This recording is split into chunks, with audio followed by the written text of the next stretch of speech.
Hey, this is Dave from metalepidemic.com. Thank you for checking out our YouTube video. Please feel free to hit the subscribe button below if you like this type of content, and we hope you enjoy the review. Steady, breathing to aim. Now fire, fire, fire. Whatever changing thread that lurks among men. What's up guys, Dave here from Metal Epidemic, back with another album review. And for this review, Duncan Kyle and myself have been checking out the new album from Floridian metal trio Quiet. The band's new album, And So It Was, will be released later this year. So, born from the ashes of local Tampa bands, Quiet have been quietly working on their debut album for the best part of 4 years. Do you like that? But with the new album now complete, the band plans on releasing their labour of love to the rest of the world in 2021. The album was produced, mixed and mastered by Connor Riebling. This album review request actually came through our Facebook page, which we do get quite a lot of on a weekly basis through the old Facebook. However, with the amount of albums that come in from PR companies, labels, through the email, it's not very often that we get the chance to actually review a band submission. We're kind of snobby. Let's be honest. We're musical snobs. So if you don't attach nudes to your release, we don't check it out. Tasteful mind. Soft lighting, slightly out of focus. Vaseline on the lens, Dave, on the lens. That's quite niche, on the lens. I mean that's fair. It was one of these ones. Like I like every now and again to give people a peek behind the curtain, which sounds as filthy as it is, as to some of the processes that go on in the background, and a lot of it is kind of like we did with Sango Sugabog recently. It's that idea of do we want to do this, and then sometimes it's just testing the water between the three of us to see if there's an interest. And the guys had put out a music video for Assimilate, which you kind of sent out and said, let's come in, what do we think? And I think just off the back of that track, it was like, yes, we shall listen to this. And that was before you gave us a background of, well, actually, they're Facebook band, there's no record label at the moment, they're doing a lot of this is DIY to get out there, which, to be honest, I mean, is those things are not going to stop you getting reviewed, but there is that kind of, like Dave was saying, if there's like 100 releases coming in from record labels and you're a Facebook band, it's difficult to break through the mark. So I would say first and foremost, and I'm going to guess they are listening, that I want to thank them for sending in their album, and I'm very, not even wanting to break my score here or anything, I'm very glad that they did. And I will hand it back over to you. And also, I see what you did. You're like Scotland based band. Our first track has all the bagpipes in the world on it. This will win them over, and I will say, how very dare you for making an assumption like that. And yes, I loved it, so well played, Quiet. Watching you. I was the same when I heard Assimilate. I watched the video. Obviously, as you said, I sent it out to you guys to check out, but there was just something about it that got my attention. And we get a lot of requests from bands on Facebook. Will you check out my band? Will you review this? Check that out. And I do try and take the time to at least listen to one song to see if it's something that we might be interested in style-wise. But there was just something about this that I really liked. I thought this sounds better. It doesn't sound like a band that's about to release their debut album. It sounded extremely tight and polished for a fairly kind of unknown band. So I was really keen to check out the rest of the album to see how it compared to the track they released. And a big part of me was hoping that it was going to be good, because this is one of the main reasons that I do this. You know, although we review a lot of well-known bands, there's nothing I like more than finding a relatively unknown gem and then just helping them kind of grow their fan base. It's the hipsters in us that are desperate to get in on the ground floor on anything. So like 5 years from now we can say, oh really, that you just found Quiet? Well, they messaged us on Facebook 5 years ago with their original album.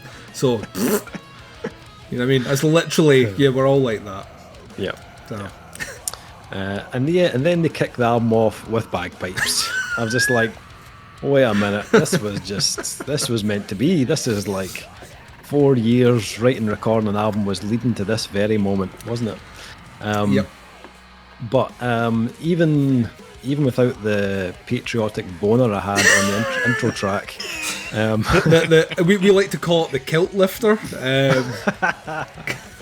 because it'll lift that kilt right up. So yeah, absolutely. Only Dave's though. yeah, only Dave.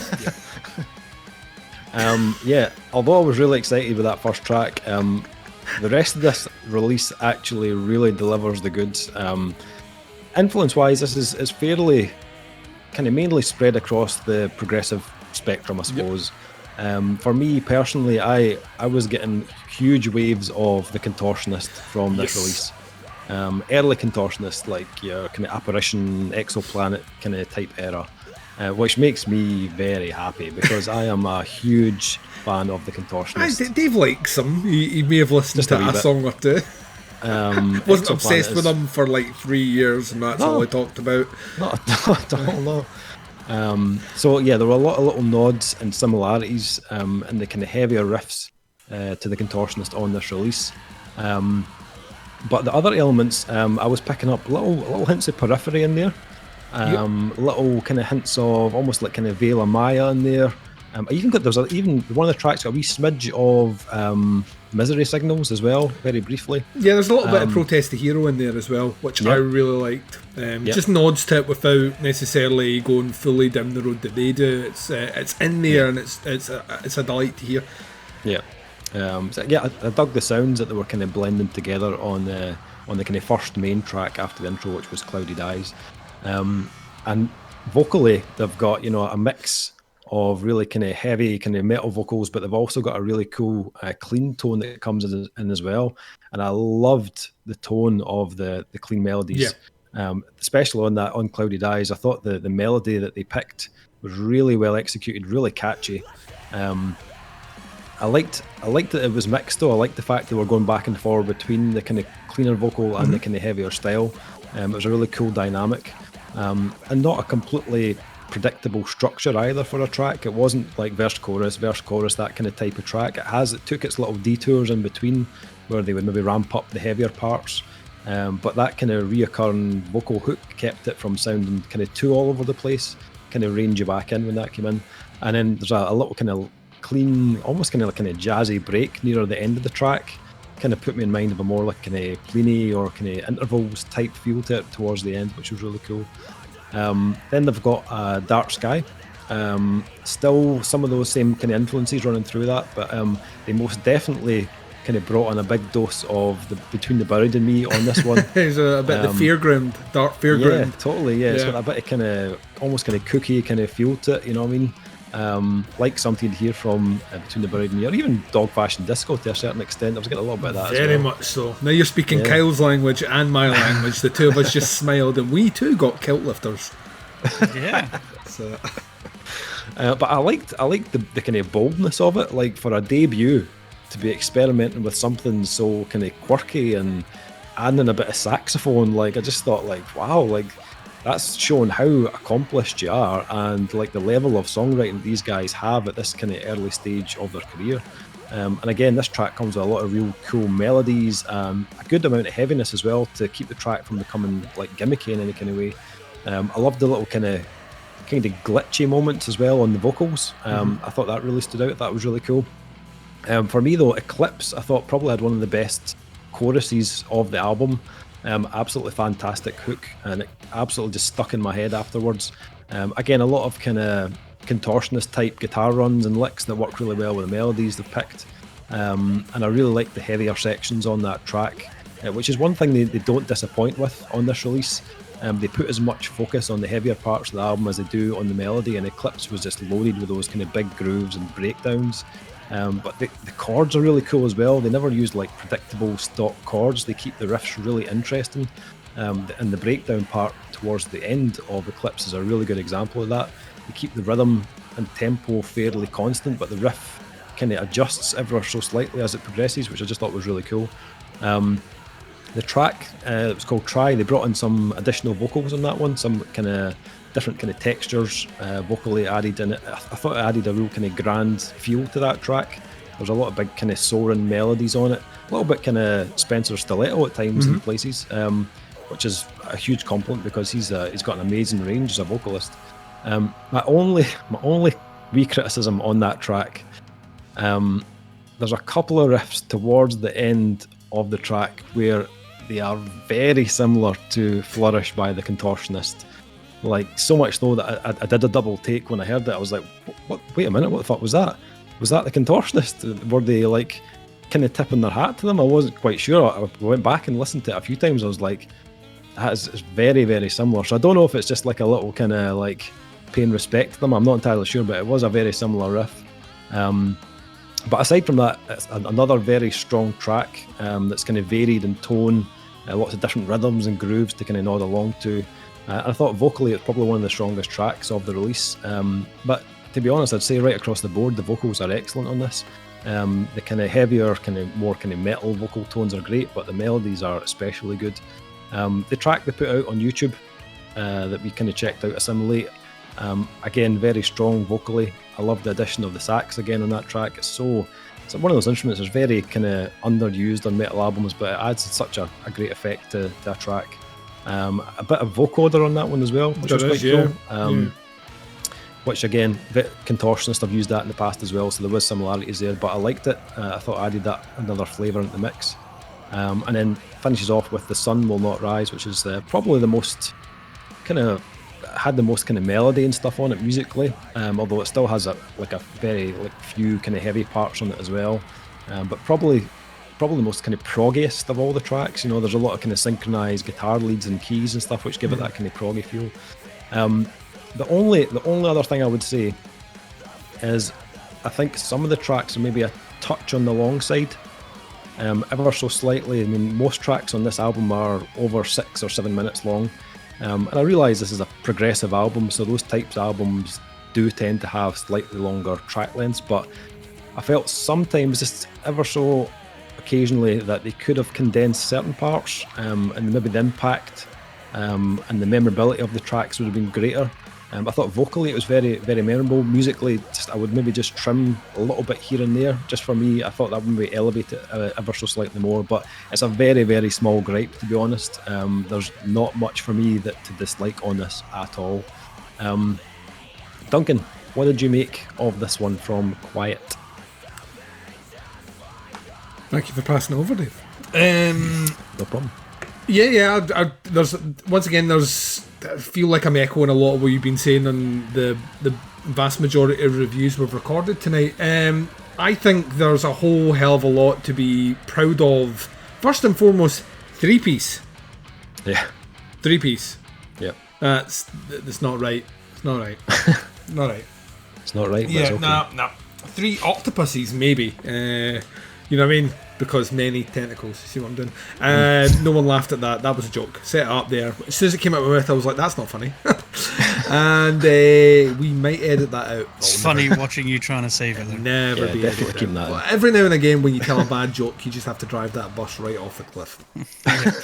Put your foot down. In there, Put your on the foot bus and Yeah, under the there, cliff. there are only 3 members, but there are additional musicians on the album. Yes. So there's a guitarist, a lead guitarist, and a vocalist, but they do have a guy called Matt Pointer playing drums, and they've got Chris Gamato on sax, and they've got a couple of extra additional vocalists on there as well, and then Connor, who did the production and stuff, he also adds the keys and stuff as well. So Cool. I've got additional Right. musicians. So you're thank you.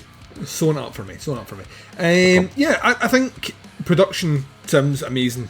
Once again, I can pick out everything here, and there is a lot going on here, so you need to be able to hear it all. I think vocally, excellent. I love the it's not only just the melody, it's the backing to the melody, which works really, really well. A lot of those lush tones you're getting are kind of surrounded by really warm, rich kind of backing melody, which great. When they link the kind of synths in the background of that as well to elevate it, fucking awesome. Saxophone all the time, every day, 24/7. Give me the sax. And once again, it's used smartly, but in unexpected places. So I enjoy that because they're not saxophone is difficult. You mentioned it before. It's a versatile instrument. It's not used in metal a lot because it's not always easy to segue into sax unless you're doing a solo, which is the obvious thing. The sax solo. And they don't really do that here necessarily, whilst it is used. It's not used in places where you would assume where this is replacing a guitar solo. So I enjoy that about the composition. The mixture of instrumentation is really good. It's really well crafted. I think what you get as well is, well, you were saying that you felt some of the songs were maybe a bit too long. I actually enjoy the length overall. I wasn't necessarily feeling that any of them felt like they could use any trimming, but as a counter argument to that, I do think some of the flow of the album is scuppered by stylistically the choices they pick. So to me, this is a great example of really proggy, really well written elements, and almost in a standalone track by track, all of them work incredibly well, high caliber. But in terms of a flow through an album, I feel like the jump between Clouded Eyes to Dark Sky back to Eclipse, Dark Sky is an oddity, and whilst I love that track because it has that dark fairground feel, and there's a kind of the old kind of fairground organ and all those parts, which it's not throughout the whole track, it uses a precursor to lead to the next thing. Weirdly, that track to me sticks out like a sore thumb. I love the track, but its placement on the album felt like we've went from its bagpipes in the first track to this huge uplifting Clouded Eyes track and a dark fairground. It feels too much is going on too quickly on the release. Yeah. So it's maybe just a placement thing. Maybe if that track's moved later in the album, it frees it up. I don't know. But from my perspective, it felt like there was too much going on at the start. From Eclipse onwards, though, I think it really does find its groove. I'm going to be controversial here. I don't really like the vocoder and Assimilate. I appreciate its use.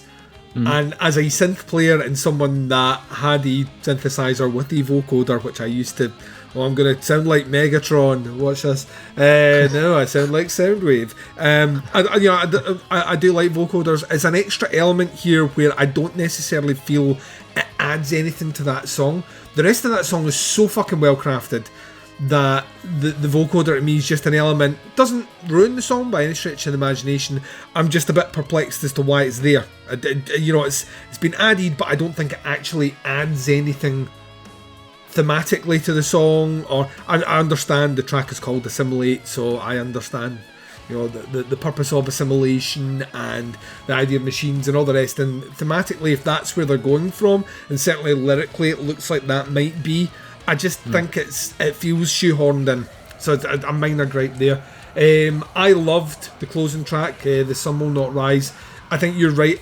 To me, the melody aspect where they lean so heavily into it is the perfect close. It's really uplifting. It's huge sounding.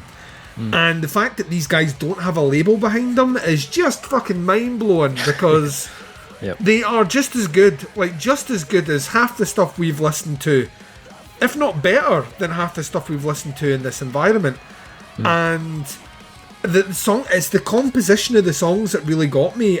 They're doing so much and it works so well that you do get taken on these little journeys. Like I say, my only gripe, if I do have a gripe overall with the release, is that I feel that at times the tracks themselves, for a 7-track, I mean, it is still quite long. It's 45, 46 minutes. 7 tracks. They're giving you... They're unsigned, so this is almost like an audition album for here are the best elements for me. And it kind of felt like that in bits where it was like, we are giving you everything and the fucking kitchen sink. Yeah. And I think when you're on a label and there's more involvement from an editor and a producer, I think you find that some of that gets... Well, what's the purpose of this song? Why is this here? In the formation of an album, I think you're maybe questioned a bit more. I mean, they've got talent in spades, like songwriting talent, a sound, like just everything that I get very excited about. I am so happy that they sent this through. So, like I say, we get in on the end floor because if they're not signed by this time next year, then the industry is made a fucking grave error.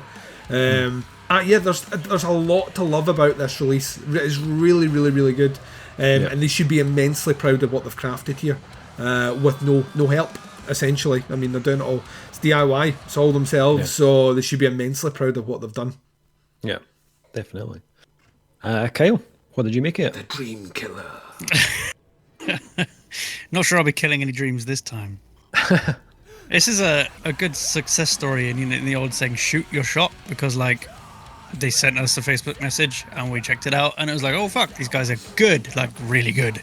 Like they know what they're doing and they know what, well, I think they've got a way to like hone their craft a little bit. Like you said, this is sort of an audition album EP, but I mean, it's really well put together. That bagpipe opener was glorious in every way. And then what made it more glorious, right, is it was really well written. I don't particularly like bagpipes that much. Don't kill me, you two. I've heard a lot of bagpipe stuff in my life because I've lived with Scottish people. I've been around them my whole life. There are two Scotsmen on this recording. Right? No, I'll get there. And I've heard a lot of boring bagpipe music, but I've heard very little good. But when it's good, I love it. So that's the reason. When it's good stuff and it's well written, I love bagpipes. But I've just heard a lot of crap. Have you heard "Here Comes the Highland Granny" by any chance? Probably. Check that out. The rumour and word on the streets is she has two big tits and a hairy fan. It's just allegedly. Right. There's no evidence, unless you've seen something I've not, Dave. Found my new funeral song. Fuck yeah. She'll be dead long before I am, so that's fine. Oh no, I've said so that. Literally two Scottish people that listen to our reviews pissing themselves right now. Yeah. Everyone else is looking confused at YouTube. Where I was going with this. Oh yeah, no, the bagpipe opener, really, really well written, really well done. I enjoyed it. Yeah. Not mostly, but a big part of that was because it went into fucking blast beats. From bagpipe amazingness to blast beat amazingness, I was like, yes, I'm hooked. I'm in. You've got me. It was fucking incredible. And the best part was natural drums. Oh, natural drums, Gail. Blast beats, natural drums, sounded glorious, amazing. And you know what? Why have they called themselves quiet? Because these songs are really loud. I think it's ironic. It's like when you call someone, Big Red, but they're actually small and ginger. You know what I mean? I think it's that way. I know that they were a big fan of Bjork. Maybe. Shh. Yeah. Yep. But this is what really well produced, considering they have no label, nothing like that. They either one of the guys. No, you mentioned before that the producer did keys and stuff, so they obviously know a producer, or they paid a producer to do it out of their own pocket, which is fantastic. Costs a fucking fortune. So yeah, a lot of bands you hear is like, oh, we're not signed, and it's like, yeah, you sound not signed, and that's why we don't review them, because put some more effort in, whatever. But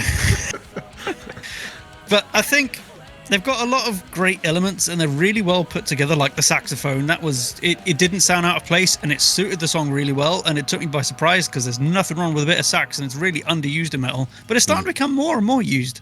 Like the first time I heard it properly was years ago in like an Aliases song or something, and then Ghost did it, and then it's been all over the place. But it's good. It's a good thing because saxophone sounds amazing, and I'd like to use a saxophone as a different kind of element in a metal context, like as a support to the guitar or something like that. That's a different story. But they've got loads of elements. I think they need to hone it down a little bit because some of it was a bit, I mean, I don't want to say generic because they're really good, but some of it was a bit like, yeah, okay, I've heard this kind of stuff before. What do you have else to offer? And then they come out with that song. What was it called? Dark Sky? Dark Eyes? I can't remember. Dark Sky.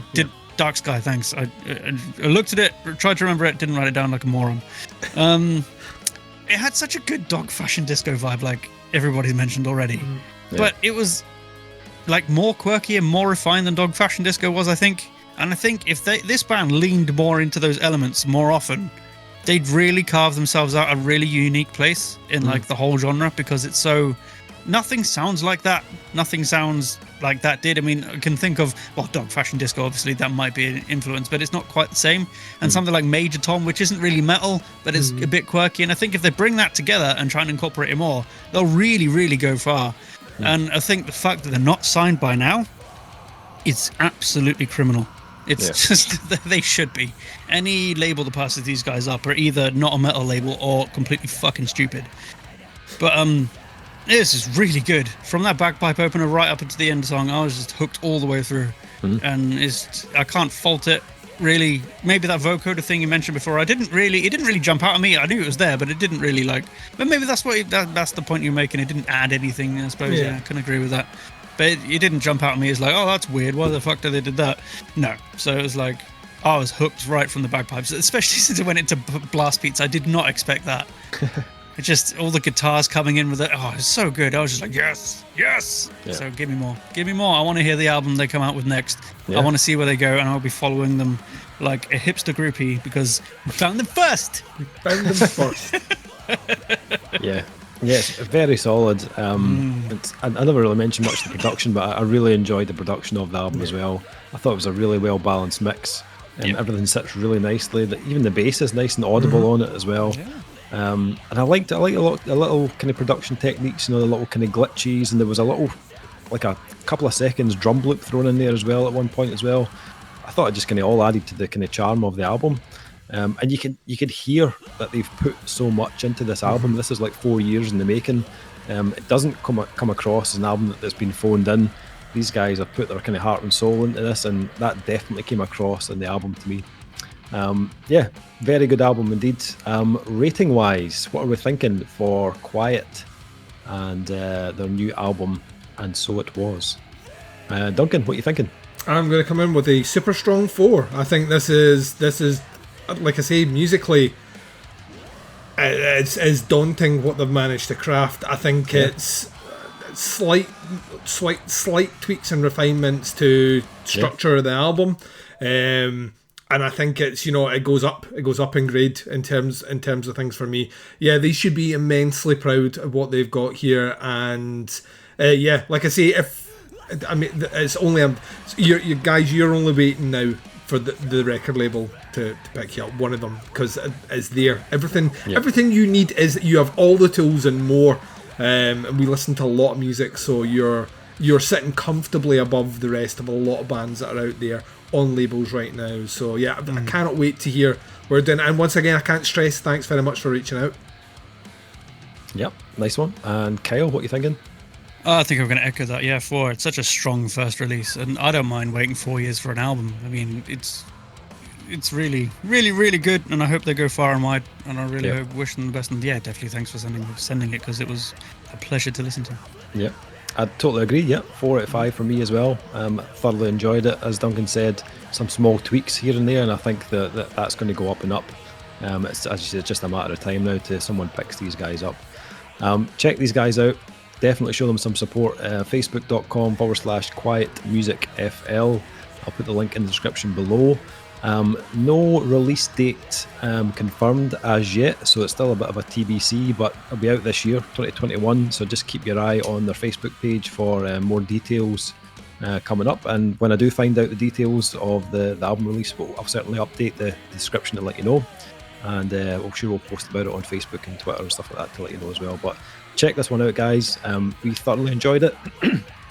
Looking forward to hearing this album get a full release later in the year. But let us know what you think. They have released a track already called Assimilate. It's on YouTube. I'll put a little link to that in the description below as well.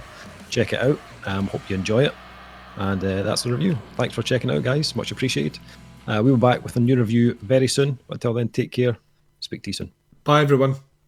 Bye. Every cell will surrender, a presence felt that will never show itself.